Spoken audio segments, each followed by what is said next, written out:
Today's gist is both emotional and inspiring. We are talking about none other than Sarah Martins. Yes, our own social media sweetheart who has been feeding the hungry on the street out of her own pure heart. And guess what?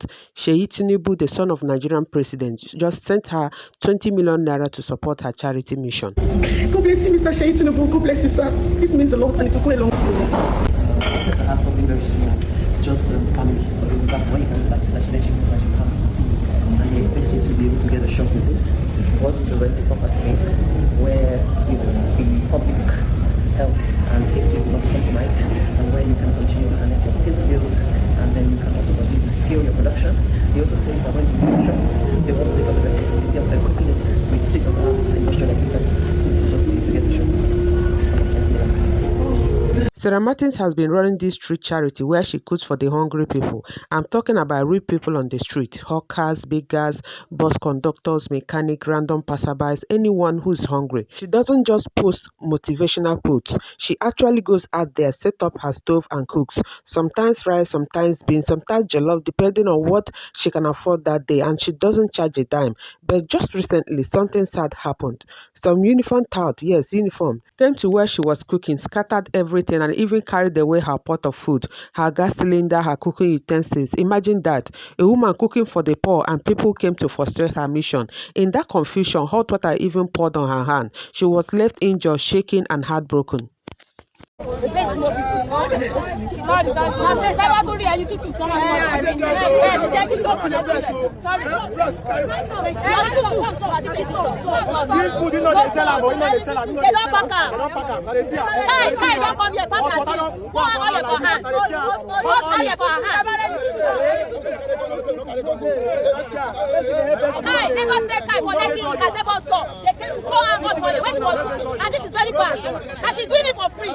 But you see, God works in mysterious ways. While everyone online was crying out for her, Seyi Tinubu heard about it and decided to step in like a true son of compassion. He sent a delegate to give her 20 million to set up properly, get a shop and continue her charity work safely and sustainably. That's a beautiful gesture, no doubt, because in times like this, when hunger is biting hard, people like Sarah are doing what many NGOs and even government fail to do: feeding people without expecting anything in return. So Seyi Tinubu definitely deserve his flowers. Now, here is where the conversation gets interesting, and we have to look at it from different angles. Sarah Martins' street cooking was not just about feeding people, it was strategic. That street made her mission visible. When she cooks by the roadside, it's not just random. The people who actually need the food are right there. The hawkers, the motorists, the danfo boys, the beggars, the loaders shouting "Ojo Elobayaba," those are the people she cooks for. That street gave her content, real, raw, emotional, viral content. It's part of what made the world notice her in the first place. When she posts those clips, showing her serving plates to hungry people, it connects. You see it and your heart moves. Now, if she moves into a shop, it might not, be the same.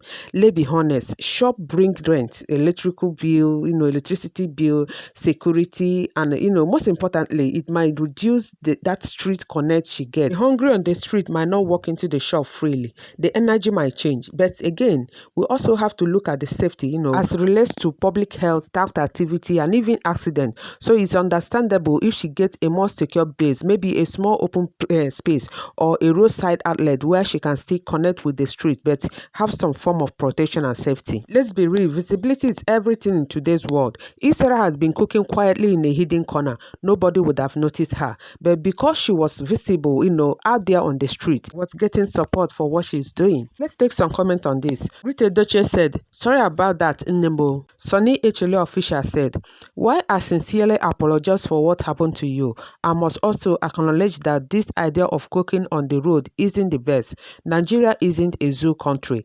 I have never seen a developed country where content creators or philanthropists cook on the roadside, middle of the road, or share the food for the poor.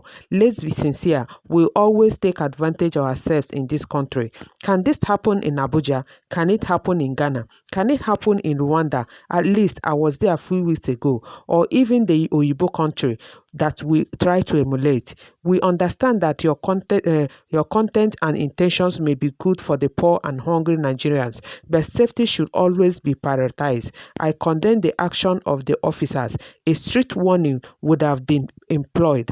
Once again, I apologize for what you went through. Stay safe. Luchi Donald said, Kai, what exactly could be the good reason for this ill treatment? Lizzie Prince said, the government has everything that makes Nigerians happy. I'm not surprised, eh? Mr. Prime said, I am so sorry for what happened there, but you were supposed to know that today is Environmental Day, and those uniformed men show no mercy when executing their duties. Let's respect the law and avoid these people, and we will all be safe. Devalavida 14 said, some of you confuse good intentions with good execution.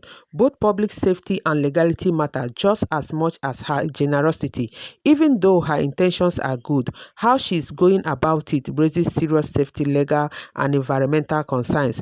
Cooking on the road, especially on a busy Lagos walkway or median, is unsafe for several reasons. Talk about fire hazard, traffic hazard. Large crowd gathering around can obstruct roads, distract drivers, and cause accidents. Besides, public walkways and medians are not designated for food preparation. They are meant for pedestrian movement and safety. Hygiene too, roadside dust, fumes, and vehicle emission contaminate food. There is no running water, no proper sanitation, and no way to ensure safe food handling. Cross-contamination risk. Cooking for large number without a sanitary setup could lead to food poisoning.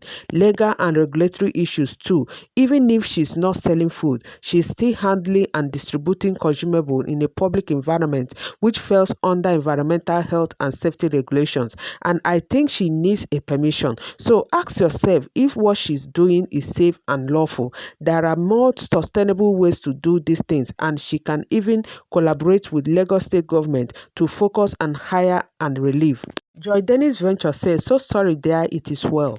Honey has said they could have still made their point by serving her a warning rather than hijacking her items and hurting her by pouring hot water on her in the process. Fresh Fafo said, make everyone open foundation and they collect people money. Big General said, sorry, but I know one day car officers will come and chase you away from your charity work. Cook from your home and keep people in the streets. Thank you, sorry. Okay, my people, this is the much we take on this. Thank you so much for hanging out with me. And as we come to the end of this video, kindly subscribe to my channel. Like, share, and leave your comments in the comment section. I will see you in my next video. But before then, don't forget to stay safe, remain kind, and mind your mental health. Bye, and remain blessed.